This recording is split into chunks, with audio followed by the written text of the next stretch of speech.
नमस्कार. स्वादिष्ट किचनमध्ये आज आपण उन्हाळी वाळवणातील मटकी आणि मुगाच्या डाळीपासून बनवलेल्या वड्यांची भाजी कशी बनवायची ते बघूया.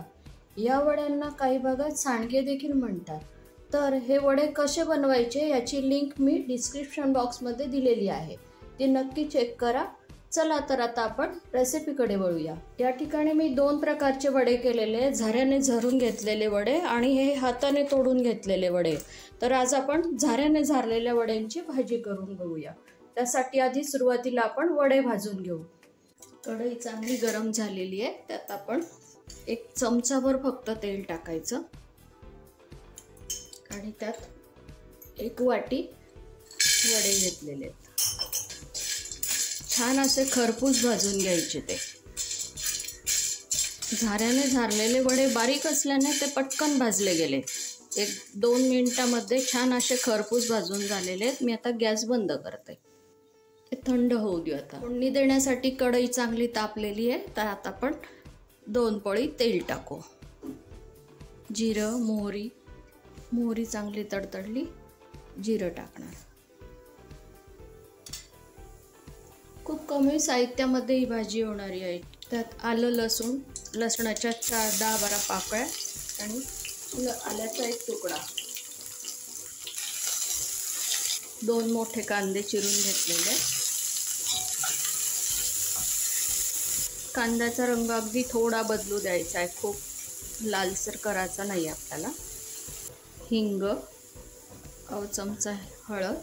आपण वड्यांमध्ये पण तिखट टाकलेलं आहे, त्यामुळे मी अर्धा चमचा तिखट टाकते. हे लाल तिखट आहे आणि हे बेडगी मिरचीचं लाल तिखट आहे. आणि कांदा लसूण मसाला अर्धा चमचा.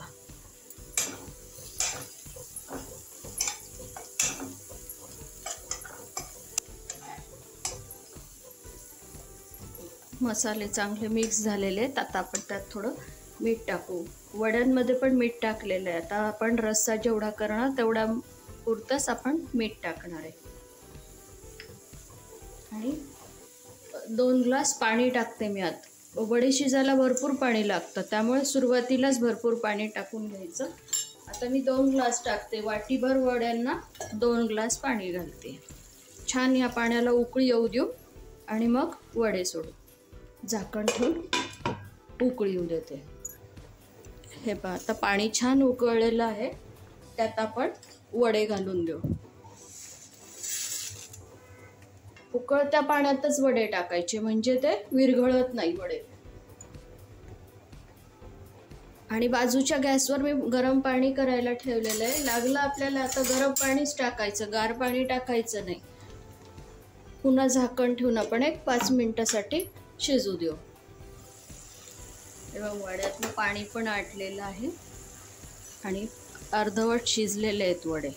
थोडं गरम पाणी टाकणार आहे, अजून शिजायचे आहेत वडे. अर्धी वाटीभर पाणी मी टाकते.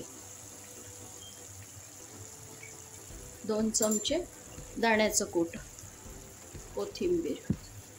थोडी अजून रसरशीत पाहिजे असेल तर अजून पाणी टाकलं तरी चालणार आहे.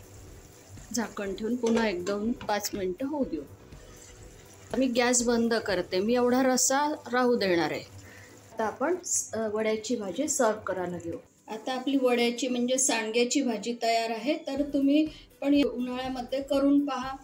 माझ्या व्हिडिओला लाईक करा, शेअर करा आणि सबस्क्राईब करा. धन्यवाद.